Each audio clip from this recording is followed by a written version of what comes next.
Personality is defined as the combination of characteristics or qualities that form an individual's distinctive character.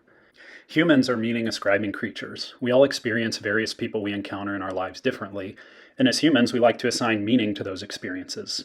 Now, what informs the meaning we assign to people we experience, observe, and form relationships with is a different topic for a different time, since this is unique to each individual's nature and the environment that they were raised in, or their nurture. What is important to note for now is that seeing the ocean of personalities in our human experience provides the intuition that we are a meaningful experience in some way to the other people we encounter in our lives as well. Personality tests exist to answer this intrinsic human curiosity about where we fit into the tribe and allow us to ask, what meaning do I bring to this world?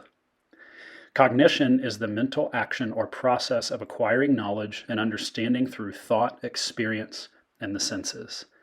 In the field of psychology and the study of human behavior, it has become evident over time that the expression of our species can be narrowed down to certain types.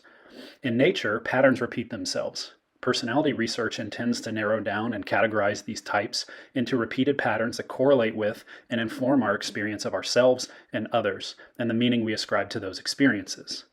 The ability to define the meaning we ascribe to human behavior is a powerful tool, and such knowledge is empowering to self-growth and relationships. Hence, why personality tests have exploded in recent decades. Typology, type tests in the field of personal psychology is a broad discipline with more user-friendly expressions like Enneagram to more nuanced and specific approaches like using the 8 cognitive functions that Jung coined.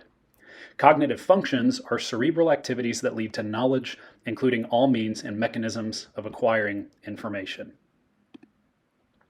There are many other options in the personality space as well. Myers-Briggs, the Big Five, the Color Code, StrengthsFinder, and many more that offer hope to curious individuals that their tests can help them dial in who they are, become more effective in their workplaces, come to know themselves better, grow as individuals, and make sense of other people in their lives and improve their relationships. While all of the tests vary in specificity and clarity of the traits they're trying to distinguish, most of these various ways to categorize humans do a decent job at drawing dividing lines between various behaviors, preferences, strengths, weaknesses, and character traits. Since the goal of the tests is to define the meaning we are each individually ascribing to ourselves and others, it is impossible to say which test is best, as it is a subjective field that intends to improve our subjective experience. It is really up to each individual to pursue whatever personality test provides the amount of information they want to know. So then what is the problem with self-assessed personality tests? You are. I am. There's an inherent flaw in the entire premise of these typology tests. The underlying assumption of these self-tests is that individuals are conscious enough and see themselves clearly enough amongst the spectrum of other individuals to indicate where exactly they fall on each spectrum regarding their personality type. If the test is about defining how we express ourselves in the world relative to others, then how we see ourselves and answer the test questions is going to be contingent in most cases on lacking data. We will answer the questions based on our spectrum of personal experience of self and others, which is only based on the personalities we've experienced in our families, involving a few members, and maybe a couple of friends. This is highly subjective since it is based on a very small sample size of personalities. Now, I realize that personality studies will always technically be subjective in the sense that it will be how we individually perceive the world and ourselves. But if we are to move at all towards objectivity whatsoever in knowing ourselves, then our knowledge of ourselves has to hinge on having seen and studied cognition in the context of a sample size large enough to more objectively inform our view of ourselves and how each personality looks and feels across a broad spectrum. For most people taking a 50-question personality quiz, this is more than they bargained for, as it would take years to start seeing and defining consistent patterns. Even if one were to take on such a task, there's no guarantee that one would be able to see certain traits in themselves, especially considering all of our unconscious biases, projections, and virtue signaling based on our own blind spots. If there were a quote-unquote scientific way to help protect from this subjective trap, it would be finding a partner to type other people with so that you could start building an awareness of the spectrum of personalities. A blind type test of sorts where separate perspectives agree on the same patterns in the same people and can consistently identify types across multiple people and be able to land on the same type as one another separately. If multiple people typing others can start landing on the same types as one another consistently, some degree of objectivity could be obtained. At least this would be the closest way to arrive at some sort of objectivity possible in our human existence. However, as you can tell, we are well beyond signing into 16 personalities here and taking a 30-minute self-assessed personality quiz. And that is the point of this video.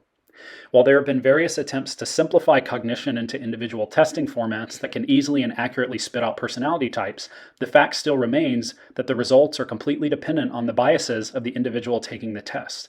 And it's simply impossible to gain any real meaningful and objective information about yourself from yourself answering questions online without following the previous mentioned conditions for objectivity.